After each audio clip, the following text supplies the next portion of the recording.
Seja bem-vindo a mais um estudo 1189. Estamos aqui dedicados com o propósito de ler os 1189 capítulos da Bíblia Sagrada. E hoje nós estamos diante da leitura do capítulo 24 do livro de Atos.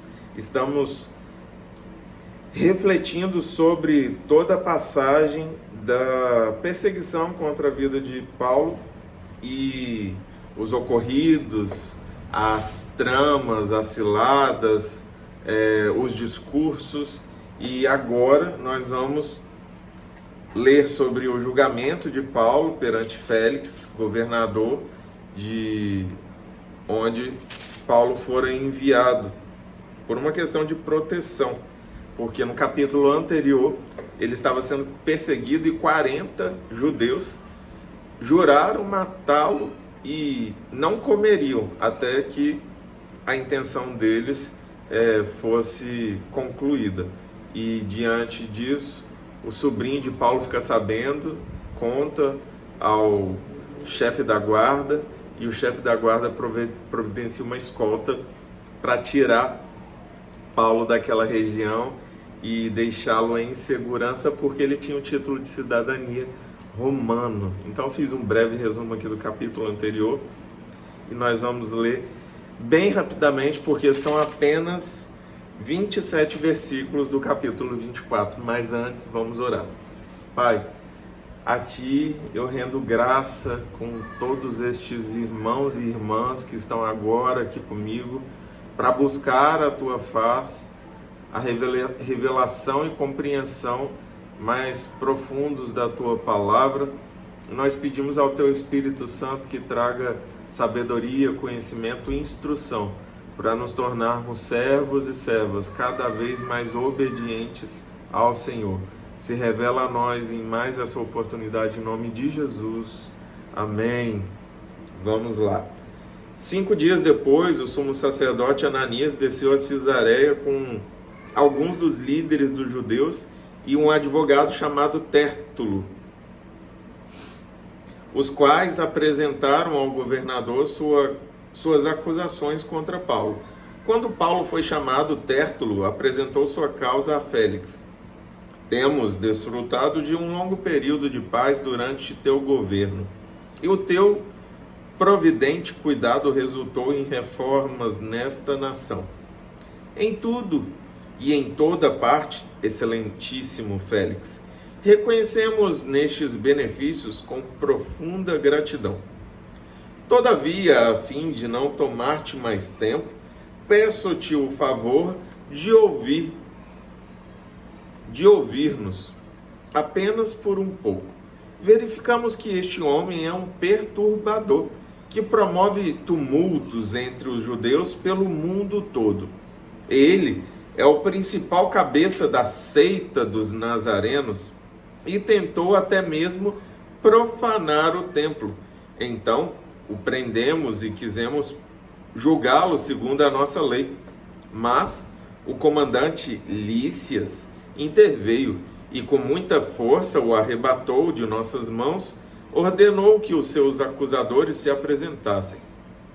Se tu mesmo o interrogares, poderás verificar a verdade a respeito de todas estas acusações que estamos fazendo contra ele. Os judeus confirmaram a acusação, garantindo que as afirmações eram verdadeiras. Quando o governador lhe deu sinal para que falasse, Paulo declarou: sei que há muitos anos tem sido juiz nesta nação. Por isso, de bom grado faço minha defesa.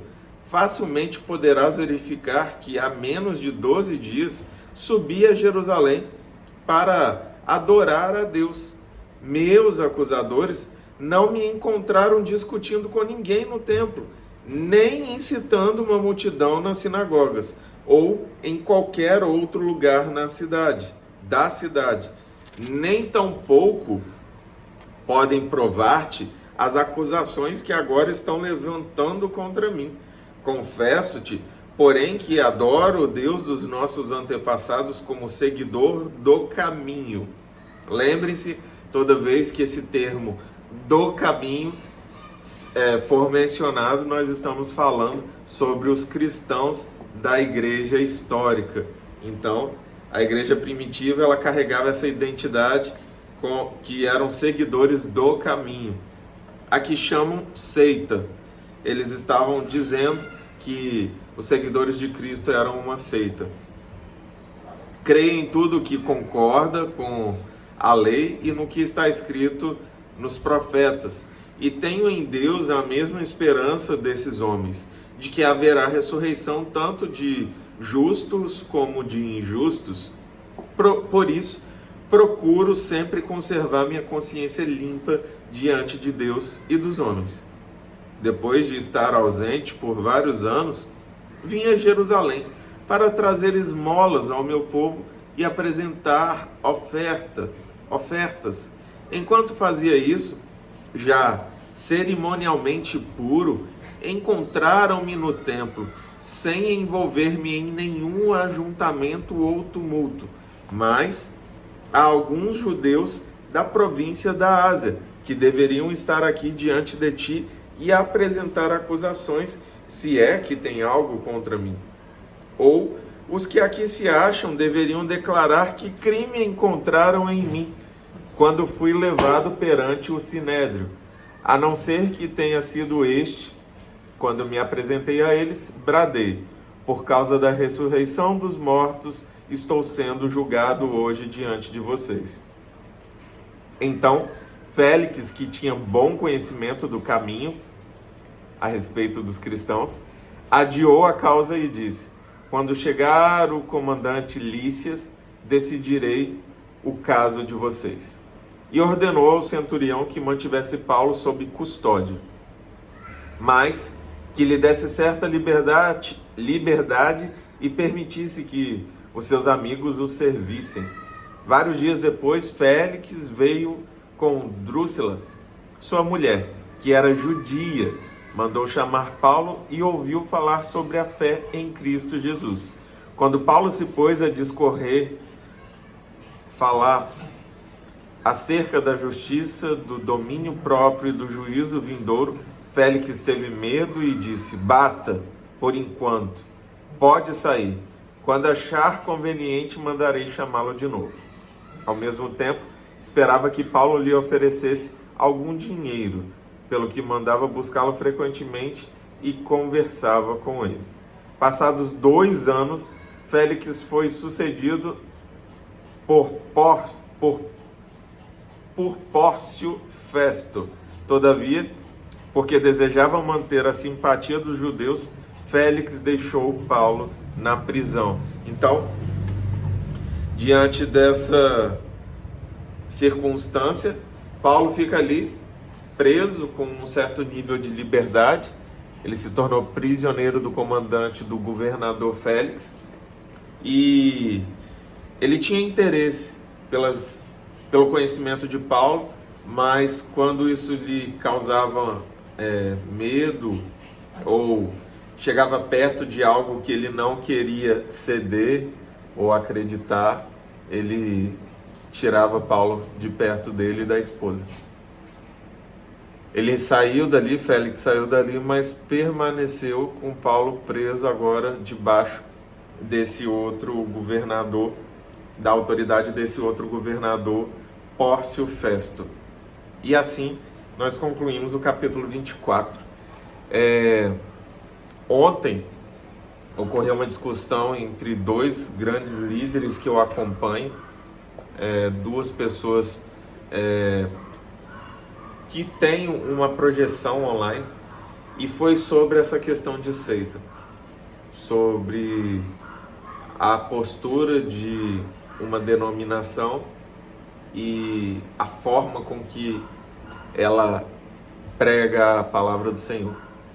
Todas as vezes que você tiver entre uma pessoa e outra que você admira muito, olhe para a palavra, porque homens falham, escritores falham, mas a palavra de Deus, ela não tem falhas, não possui falhas. Ela é a manifestação da presença do Senhor através da instrução. Então busque a instrução que vem da palavra do Senhor, e o resultado dessa instrução deve ser de gerar vida e não morte, discussões, conspirações. Que você tenha sabedoria, espírito de discernimento, que você tenha sensibilidade para se permitir guiar pelo Espírito Santo, a fim de que os ventos das discussões não tirem o seu foco do Senhor, não tirem o seu foco de Cristo. Essa é a minha sugestão para você, é o que eu guardo no meu coração para mim e o que eu compartilho com aqueles que estão ao meu redor. Que você possa tornar a sua mente e o seu coração um ambiente protegido pela presença e pela palavra do Senhor. E é isso. Que Deus te abençoe em nome de Jesus.